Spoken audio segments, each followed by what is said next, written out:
আসসালামু আলাইকুম, আশা করি সবাই ভালো আছেন। তো যারা রাজমিস্ত্রি ভাইয়েরা আছেন, আমার ভিডিওগুলো নিয়মিত দেখে থাকেন। অনেকে আছে সিঁড়ি করতে পারে না, বা সিঁড়ি শাটারিং করতে পারে, সিঁড়ি রড বাইন্ডিং করতে পারে না।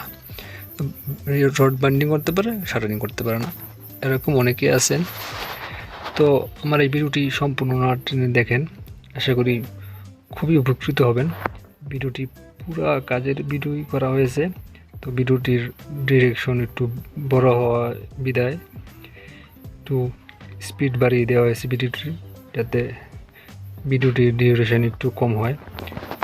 যাই হোক, তো এখানে দেখেন শাটারিং কাজ চলতেছে। তো আপনাদেরকে আমি যেটা দেখাবো সেটা হলো আপনাদের কিভাবে সিঁড়িতে রড ফেলবেন, এবং খুব সহজে এবং খুবই নিখুঁতভাবে। ভিডিওটি না টেনে দেখেন।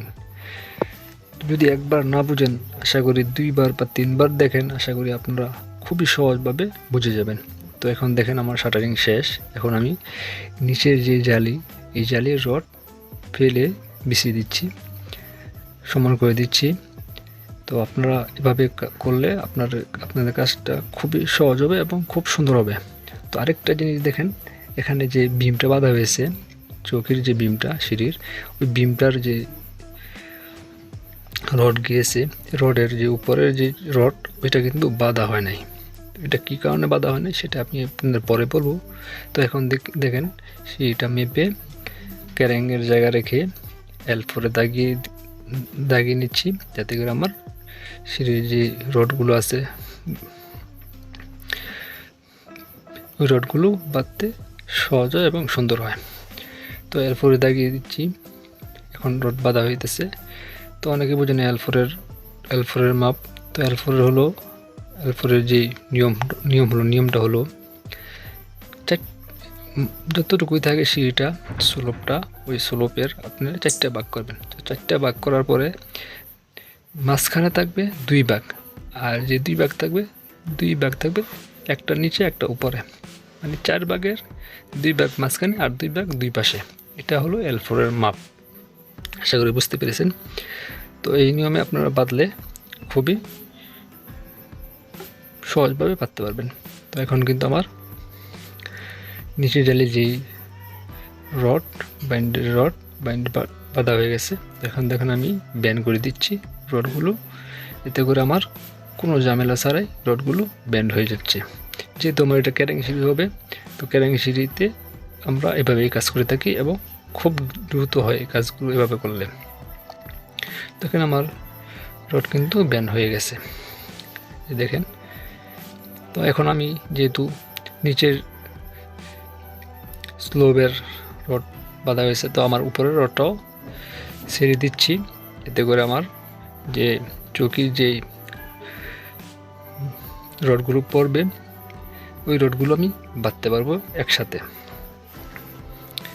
তো অনেকে অনেকভাবে কাজ করে, আমি যেভাবে দেখাচ্ছি এটা খুবই নিখুঁত এবং খুবই সহজে করা যায়। তো আপনারা এভাবেই কাজ করবেন। আশা করি অনেকে অনেকভাবে দেখায়, আমি যেভাবে দেখাচ্ছি এভাবে কাজ করলে আপনারা খুব নিখুঁতভাবে কাজটা করতে পারবেন। তো রডগুলো আমি আটকিয়ে নিচ্ছি। তো এখন আমি ব্যান করে দিচ্ছি, দেখেন ব্যান করে দিচ্ছি। এই দেখেন একটা রড বেঁধে দিচ্ছি, যাতে রডের যে ডিস্টেন্স এটা ঠিক থাকে, নড়ে চড়ে না যায়, সেদিকে খেয়াল রেখে আমি রডগুলো বাঁধতেছি।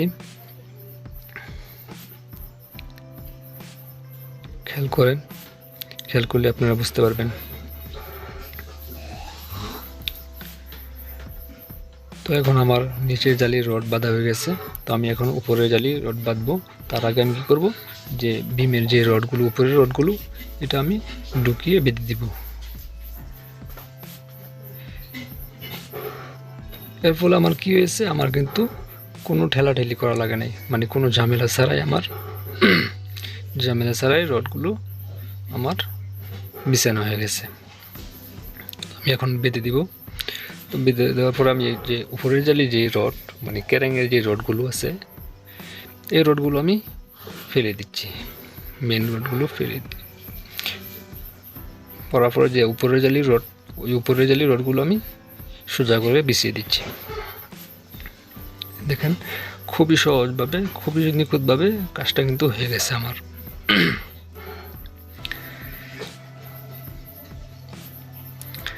তো এখন আমি বেঁধে দিচ্ছি। দেখেন আমি কীভাবে বাঁধতেছি। আমি কিন্তু ক্যারেঙের ভিতরের রডগুলো বেঁধে দিচ্ছি, যে উপরের জালির যে রড, দূরের রড সহকারে আমি বেঁধে দিচ্ছি। তো যারা যারা ছাদের রড ফেলেন, দূরের রড কি ক্যারেঙের রড, সিঁড়ির যে ক্যারেং হয়, এটা তো আপনার দূরের রড আছে একটা, এটা অনেকেই বোঝেন।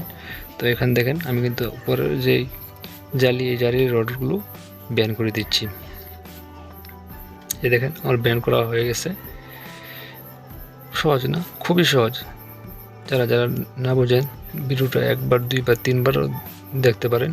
খুবই সহজভাবে কাজটা করা হয়েছে। আর পুরোটা ভিডিও কিন্তু আপনাদের শেখানো বা বোঝানোর স্বার্থেই করা হয়েছে। এই দেখেন আমি কিন্তু এখন ক্যারেংগুলো উঠিয়ে দিচ্ছি। দেখেন, তো অনেকে বলতে পারেন দুইজনে ব্যান্ড করতে হয় কেন?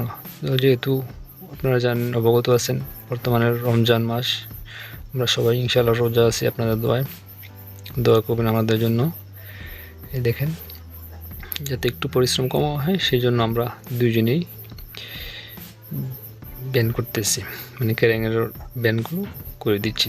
দেখেন আমার কিন্তু ক্যারেঙের ব্যান্ডগুলো হয়ে গেছে, মানে ক্যারেং উঠে গেছে। তো এখন আমি দাগ দিয়ে রডগুলো বেঁধে দিব। তো আপনারা এভাবে কাজ করলে খুবই সহজভাবে কাজগুলো করতে পারবেন। দেখেন আমার কিন্তু ক্যারেঙের যে ভিতরে যে রডগুলো, এই রডগুলো কিন্তু বাঁধা হয়ে গেছে। দুইটা এসে একটা হয়ে গেছে, মানে উপরে জালি, নিচে জালি একটা হয়ে গেছে। ক্যারেঙের ভিতরে এসে যে নিচে যে টপের রড, এই টপের রডগুলো আমি সোজা করে দিচ্ছি। সব কাজ আর আমি করতেছি না, আমার মিস্ত্রি আছে করতেছে, আমিও করতেছি, আমি উপরে কাজ করতেছি, উপরে টপের রডগুলো আমি বাঁধতেছি। তো আপনাদের বোঝানোর স্বার্থে আমি এভাবে কথাগুলো বলতেছি। তো জানি না আপনাদেরকে কতটুকু বোঝাতে পারছি বা বোঝাতে পারতেছি।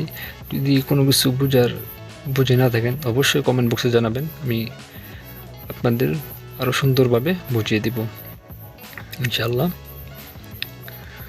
তো আমার উপরের যে রড যাবে উপরের সিঁড়ির, ওই উপরের সিঁড়ির রডগুলো আমি দিয়ে দিচ্ছি, টপের রডও দিয়ে দিচ্ছি।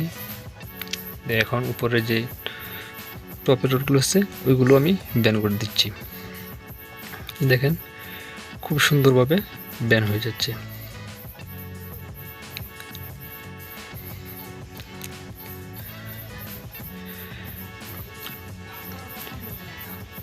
দেখেন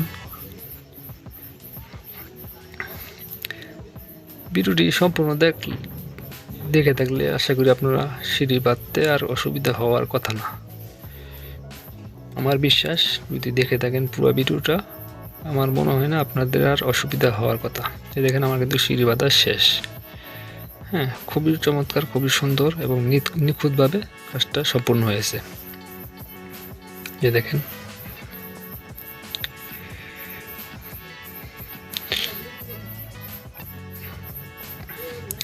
যদি বুঝে না থাকেন তাহলে ভিডিওটি আবার দেখেন, আশা করি বুঝতে পারবেন। যে দেখেন নিচ থেকে দেখেন খুবই সুন্দরভাবে সিঁড়িটা বাঁধা হয়েছে। তো এতক্ষণ ভিডিওটি দেখার জন্য আপনাকে ধন্যবাদ। আর যদি কোনো কিছু না বুঝে থাকেন অবশ্যই কমেন্ট বক্সে জানাবেন, আমি কমেন্টের উত্তর দেওয়ার চেষ্টা করবো ইনশাআল্লাহ। তো ভালো থাকবেন, সুস্থ থাকবেন। আর এতক্ষণ ভিডিওটি ধৈর্য দেখার জন্য ধন্যবাদ।